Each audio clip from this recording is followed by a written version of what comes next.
Il n'y a aucun noir en sécurité à la surface de cette planète. Pourquoi? Parce que l'Afrique n'est pas un continent puissant.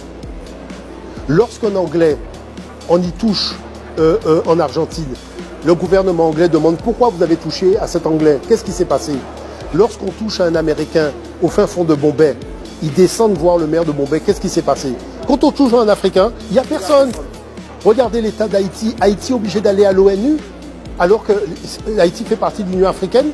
Pourquoi l'Union africaine n'envoie pas des moyens militaires qu'il faut pour rétablir l'ordre?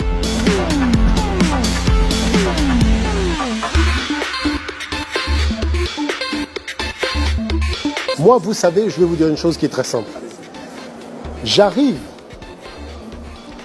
à Mayotte et je demande aux enfants des lycées-collèges, puisque c'est l'éducation nationale qui m'a invité pour passer dans les écoles, si je vous offre un billet gratuitement pour aller en Afrique, dans quel pays africain vous souhaitez aller? Aucun enfant ne veut aller sur le continent. Je dis d'accord. Je commence à leur raconter l'histoire du continent.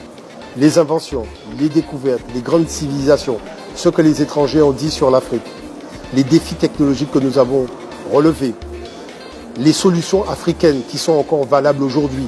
Parce que la pierre gravée de Blombos, qui remonte à 100 000 ans, c'est de la triangulation. Est-ce que vous savez que le GPS d'aujourd'hui fonctionne avec la triangulation de la pierre de Blombos? C'est-à-dire que la modernité africaine, elle est valable 100 000 ans, 200 000 ans, 300 000 ans, 400 000 ans. C'est du jamais vu. C'est jamais arrivé dans une civilisation qu'un modèle reste, je dirais, immuable quand vous soyez à un niveau de technologie primaire ou un niveau de technologie avancée. C'est toujours la solution africaine qui est valable. Il n'y a pas d'autre solution que la solution africaine. Je repose la question aux enfants. Dans quel pays voulez-vous aller? Tout le monde veut voyager. Donc je me suis dit, tu vois, il y a une chose quand même qui est assez importante. Il y a la technique du verre à moitié vide et à moitié plein. Quand on présente l'Afrique, même aux jeunes générations africaines sur le continent, on leur présente l'Afrique selon la technique du verre à moitié vide.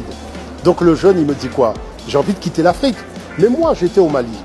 Je discute avec un jeune. Je lui dis, mon cher ami, je vois que tu es ici, dans ton pays, tu es dans la capitale, Bamako, et je te sens un peu tristouné. Il me dit, moi, je pense que si j'étais à New York, j'aurais réussi ma vie mieux qu'ici. Je dis, ok, d'accord. Viens, on va dans un arbre. On va prendre 2 graines. On va planter une graine à Bamako.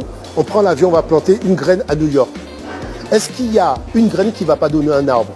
Il me dit, oui, en fait, les 2 graines vont donner un arbre. Donc je lui dis, tu sais quoi? Regarde ta nature. Et ta nature t'enseigne ce que c'est que la vie.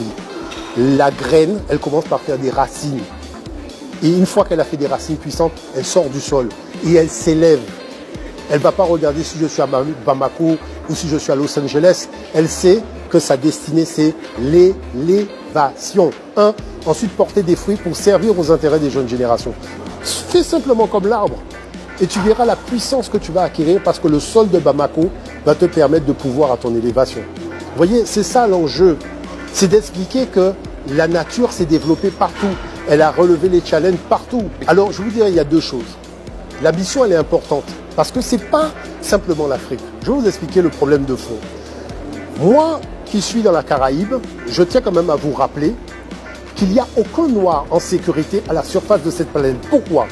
Parce que l'Afrique n'est pas un continent puissant. Lorsqu'un Anglais, on y touche en Argentine, le gouvernement anglais demande pourquoi vous avez touché à cet Anglais. Qu'est-ce qui s'est passé? Lorsqu'on touche à un Américain au fin fond de Bombay, ils descendent voir le maire de Bombay. Qu'est-ce qui s'est passé? Quand on touche à un Africain, il n'y a personne. Regardez l'état d'Haïti. Haïti est obligé d'aller à l'ONU alors que l'Haïti fait partie de l'Union africaine. Pourquoi l'Union africaine n'envoie pas des moyens militaires qu'il faut pour rétablir l'ordre en Haïti? Vous comprenez l'affaire? Et c'est quoi le problème? La volonté de puissance. Vous comprenez l'affaire?